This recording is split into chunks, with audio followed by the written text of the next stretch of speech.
SEP Fanfic Readings presents Finding Hermione by eBook Dragon. Chapter 2 The Daily Prophet. Monday, September 2nd, 2013. Draco sat down to breakfast the next morning.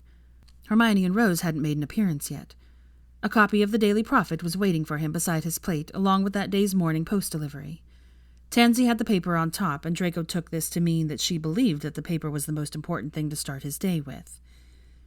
Draco unfolded the paper and groaned as he got a good look at the headline and photo on the front page. A collage of photos covered most of the front page. It seemed that they chose to rely on the old cliché, a photo tells 1,000 words. The central photo was of him with his arm around Hermione's waist, keeping her from attacking Weasley. Arranged around it were other photos. A photo of him talking to her with his hands on her shoulders. A photo of him in Weasley's face. A photo with his hands on Hermione and Rose's shoulders right before they left. Smaller photos of what must have happened after they left were circled around the ones of Hermione and him. It looked like Harry had yelled at Weasley after they left, and another with Weasley leaving the platform with Lavender and their children. The article below read, "Trouble in Paradise by Rita Skeeter. There are rumors that there may be trouble in paradise between Hermione Granger and Ronald Weasley, the two best friends of Harry Potter. Some incident occurred between the two after the Hogwarts train left yesterday morning. A frighteningly angry Hermione Granger was led away from the platform by, interestingly enough, Draco Malfoy, with her youngest daughter in tow. Harry and Ginny Potter left shortly afterward. A guilty-looking Ronald Weasley and an unknown woman left shortly after the Potters with 3 curiously red-haired children. It is unknown what occurred between the two of the fate of their relationship. Neither party has been available for comment." The article went on to detail the interesting facts about the couple's relationship and their respective careers. There was also speculation about his involvement in the whole incident, since Hermione was seen leaving with him. Great. The scandal was all she needed to deal with right now. He set the paper aside, disgusted, and picked up the next bit of mail, which, surprisingly enough, was from his mother. He opened the note and read, "Draco, I will be coming over for tea today at 2. No excuses will be allowed, and you might as well resign yourself to the fact that I will be coming. I have already let Tansy know. Your loving mother." Draco was setting the letter down just as Hermione walked in, grabbed a plate, and filled it with the food that was sitting at the sideboard. "Good morning," Draco greeted Hermione. "Good morning," Hermione responded glumly. "Where's Rose at this morning?" Draco asked. "Apparently, she and Tansy have already had their breakfast this morning and are playing princess ballerinas right now," she said as she sat down in the chair he pulled out for her. "Ah, I hope you don't mind. Tansy would do that with Scorpius most mornings. She probably did it on purpose this morning, though." "I don't mind. She really is a sweet elf. Why would she do it on purpose, though?" Hermione asked. "Check out this morning's Prophet." Draco handed the paper over to Hermione and watched her closely as she read the article. The blood drained from her face, then flooded back as she read the article. The longer she read, the redder she became. Draco blessed Tansy's foresight in keeping Rose occupied. He had just enough time to lock the door to the dining room and cast a silencing charm before she exploded. "I'm so glad that my marriage has become the topic for salacious gossip. Does no one have any decency? How did they manage to get so many pictures? Frighteningly angry? I'll show her frighteningly angry. At least that insect managed to keep her suspicions mostly correct. But then to act like you had something to do with any of what happened. The nerve of that woman! How dare she even try to allude that you had anything to do with what happened? I noticed she didn't try to say Lavender had anything to do with the revelations on the platform. Didn't even mention her by name. Why not make it a little more accurate and attention-grabbing and make the headline, 'Ronald Weasley, lying, cheating scum'? I'm going to trap her in a jar and leave her there this time." Draco was a little surprised that she was so mad for his sake, and somewhat confused about the jar. He reached over and placed his hand on hers to get her attention. "Don't be mad for my sake. This isn't the worst thing that's ever been printed about me. It will blow over in a few days, and people will find something else to gossip about. And I told you, don't give a damn what people say, or print about me. You shouldn't either. Don't waste your time getting mad at the press." "You really don't care what they say?" "I wouldn't care if they said we went and had sex on the platform bench right after. They can say what they want. The people who believe that rubbish just don't matter to me. If the people I care about want to know what's going on, they'll ask me about it." "Like anyone would believe you would have sex with me." "What the hell is that supposed to mean?" Come on. Have you seen yourself in a mirror lately? You're handsome, rich, and a reformed bad boy. It's like a fucking trifecta. What would a guy like you want with me? First off, you think I'm handsome. He grinned and waggled his eyebrows at her. Shut up, Malfoy, she said, turning an interesting shade of scarlet. Second, I told you yesterday that I thought you were beautiful. You don't seem to believe me, so let me put it more bluntly for you. You are beautiful. I have thought you were beautiful for almost 20 years. You are the smartest person I know, and you're so fucking good the rest of us lesser mortals just hope to bask in your light. Now there's a fucking trifecta. And third, what would a guy like me want with you? Everything. Draco continued before she could comment. Her mouth hung open. He might have said too much too soon, but he couldn't just sit there and let her think that about herself. Was she blind? Had no one ever told her she was beautiful? I don't know what to say. You can't mean it. 20 years, you were so awful to me. I meant every word. You know 13-year-old boys are idiots, and I was the king of them. Did Weasley never tell you that you were beautiful? No, not really. He said I was pretty once in a while. Then he's a blind idiot, and it's a good thing you're rid of him. He can't have been much of a challenge intellectually for you. What did you see in him anyway? He wasn't. Our conversations were usually very dull. He was my best friend, though. So was Harry, and I didn't see you running off to marry him. He was in love with Ginny. Guess it was just easy being with Ron. We all went through so much, and it was just easy being with him. That explained it. He couldn't fault her for choosing someone easy and comfortable after the war. He'd done the same thing. Astoria was his parents' choice, and after Hermione married Weasley, he had done the easy thing too. Tell me about the jar, Draco said, changing the subject. Hermione looked grateful for the change of subject. I trapped Rita in a jar at the end of 4th year for writing all those lies about Harry. I let her go after we got off the train. I blackmailed her a few times over the years, too. So you figured out she was an animagus, then? He chuckled. Yes, it was your fault, really. I saw you talking to her one day. It looked like you were talking on a walkie-talkie, but I knew those didn't work inside of Hogwarts. It took a while to put together, but that's what started my suspicions. They don't call you the brightest witch of our age for nothing. And he toasted her with a coffee. Hermione laughed at that and toasted him back. My mother sent a note saying that she will be coming over for tea today, and refused to take no for an answer. You don't have to join us if you don't want to. Oh, I'm glad she's coming. At least I won't have to go out to meet her. Draco was a little astounded by her response. Meet her? He asked. Hermione looked at him sheepishly. Your mother and I meet at least once a week for tea. We've been doing it for years, she quietly informed him. Draco was flabbergasted and speechless by this announcement. When did this start? She sent me a note about a year after the war, inviting me to tea, wanting to make amends. I think she was just released from house arrest. I agreed to meet her and told her there was nothing she needed to apologize for. She felt guilty for what happened at the manor, wanted to apologize for what Bellatrix did. Hermione rubbed the spot on her arm where the scar was still etched into her skin. I told her there was nothing she needed to be forgiven for, but she had it unconditionally, if she needed it. We started meeting every week for tea after that. Draco reached over and took her hand in both of his. Thank you. You have no idea how much it means to me that you would do that. To meet with her and forgive her, then to be a friend to her. She was so lonely and depressed and haunted by what had happened in her home. None of her so-called friends wanted anything to do with her. She seemed to pull out of it after she was released from house arrest. I thought it was just being able to leave that place, but now I know it was because of you and your kindness. Thank you. You gave me back my mother. Draco brought her hand to his lips and kissed her knuckles. He set her hand back on the table, a little embarrassed by his outburst. I'm glad she wrote me. She became like a mother to me. I hope you don't mind that, Hermione said. He caught her rubbing the knuckles he had kissed, gazing down at her hand. I could never mind something that makes you both so happy. But what about your own mother, or Mrs. Weasley? I lost my parents in the war. I obliviated any memory they had of me and sent them to Australia when the Death Eaters started attacking Muggle-born families. I knew they would be a target because of me.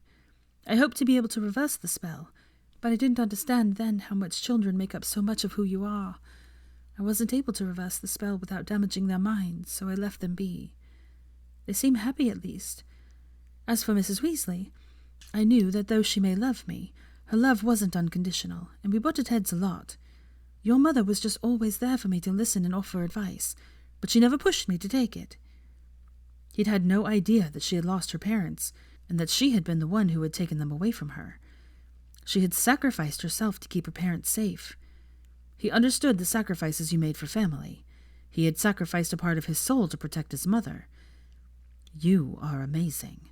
I hope you know that. Willing to sacrifice so much just to protect those you love. Willing to forgive when no one would have blamed you if you were vicious to those who were part of the war. I have a feeling you made a similar sacrifice. I've seen the legislation that you've put through over the years. You've been leading the way to bring about change. Whatever choices you made in the past, you're a good man now. Thank you, Hermione, he said quietly. They fell into silence then, and continued to eat their breakfast. Draco was astounded by everything she had just told him. She had seen the work he did. She thought he was a good man. She thought he was handsome. He had to fight to keep a stupid grin off his face. He would have been content to love her from afar for the rest of his life if that incident on the platform hadn't happened. But he had to admit he had enough Slytherin in him to take advantage of the opportunity that had presented itself. He would make her his, and make sure she never regretted it. He would gladly take the gift that Weasley so willingly threw away. Why don't you make a list of the things you would like from home for you and Rose, and I'll go and get it for you, Draco said as they finished eating. Thank you. I know it's cowardly, but I don't think I could face Ron right now. It's not cowardly. Take the time you need. You don't need to be around him right now anyway. Who got the things that were in my room this morning? I sent Tansy over last night to grab you both a change of clothing. Thank you. Think nothing of it. His mother came for tea at 2. After greeting him with a kiss on the cheek, his mother told him that his presence was no longer needed nor wanted. Feeling bemused about being unceremoniously kicked out of his own drawing room, Draco went to check on Rose and Tansy before he left to get their things from their home. He found the two in the kitchen making cookies and chattering like magpies. Hello, Mr. Malfoy. Where's my mummy? Mr. Malfoy is my father. You may call me Draco. Your mummy is in the drawing room having tea with my mummy. Is it called a drawing room because you draw in it? No, but you can if you want to after you've finished baking your cookies. I'm sure our mummies would like to try some. Draco gave Tansy a look and she nodded. He knew that she would check to make sure everything was okay before they went in with the cookies. I'm going to go to your house to pick some things up for you and your mummy, for you to stay here. Was there anything special you needed? Could I have my unicorns and my dolly and my coloring books and my crayons? How long are we going to stay here, Draco? Rose said in a rush. I will get all those things for you. You and your mummy will stay here as long as you want, Princess. That's good. I like it here. I like Tansy, and Mummy doesn't seem sad. Who were those people, and why did they seem to make Mummy sad and mad at Daddy? Draco struggled to answer the questions. He knew it wasn't his place to tell her what was going on, and how do you tell a child that their father was hiding a secret family? Mummy got a shock is all, and she was sad to see your sister leave for school, but going to help Mummy feel better, all right? Can I count on your help? The girl nodded, seemingly appeased by the answer for the time being. If she was anything like her mother, it wouldn't hold her off for very long, though, even if she was only 5. I'm going to let you finish your baking while I go and get your unicorns, dolly, and coloring books and crayons. Thank you, Draco. She held out her hands for a hug. Her little hands were covered in cookie dough and flour, but he didn't even hesitate. He gave her a hug and planted a kiss on the top of her head. You're welcome, Princess. He left the kitchen, not even caring that the back of his sweater was covered in flour. Draco grabbed a backpack that had an undetectable extendable charm on it out of the closet, and used the fireplace in the study to flew over to the Potter's house in Godric's Hollow. Albus came running through the room as he appeared. Mummy, someone's at the fireplace, he yelled without even stopping. Ginny appeared in the room a few moments later. Oh, hello, Draco. What's brought you by?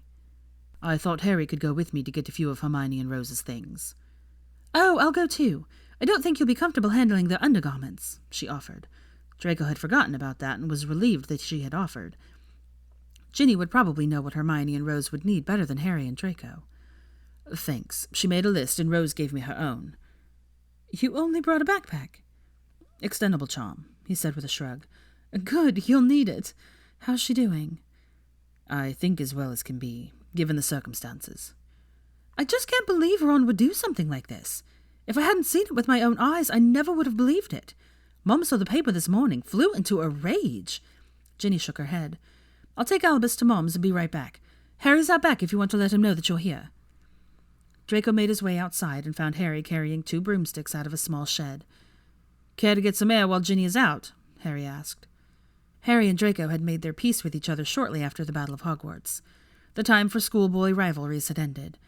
Their choices Draco had made in the end showed Harry that Draco wasn't a bad guy, but one who had made bad choices out of love for his family, and struggled with his conscience over those choices. Harry had told him he couldn't fault him for that.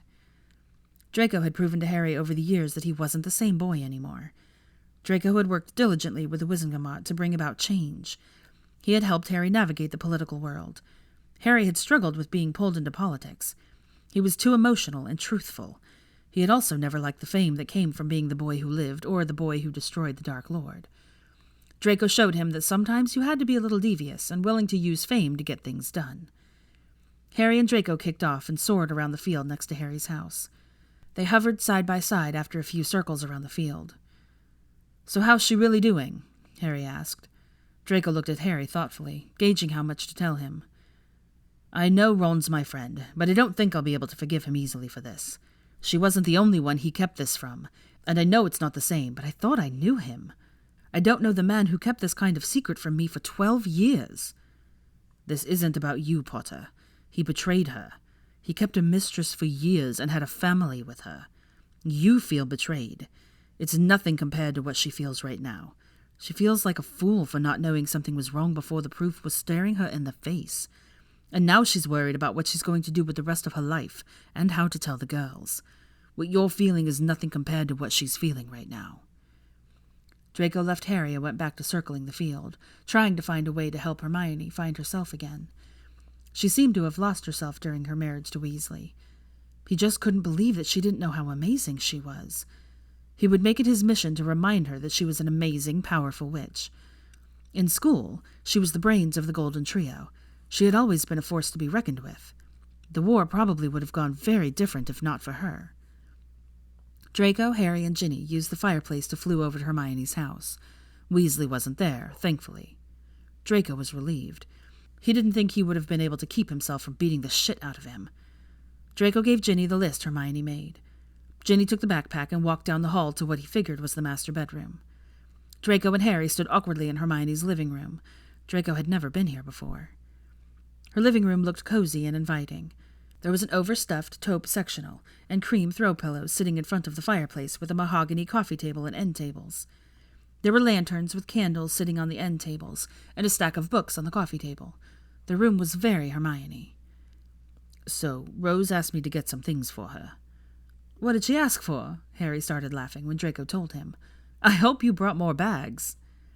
Draco was a little puzzled by his reaction, but followed Harry down the hall to Rose's room. Harry opened the door and stood back so Draco could look inside. Harry burst out laughing again at the look at Draco's face. How many unicorns does she have? Draco asked.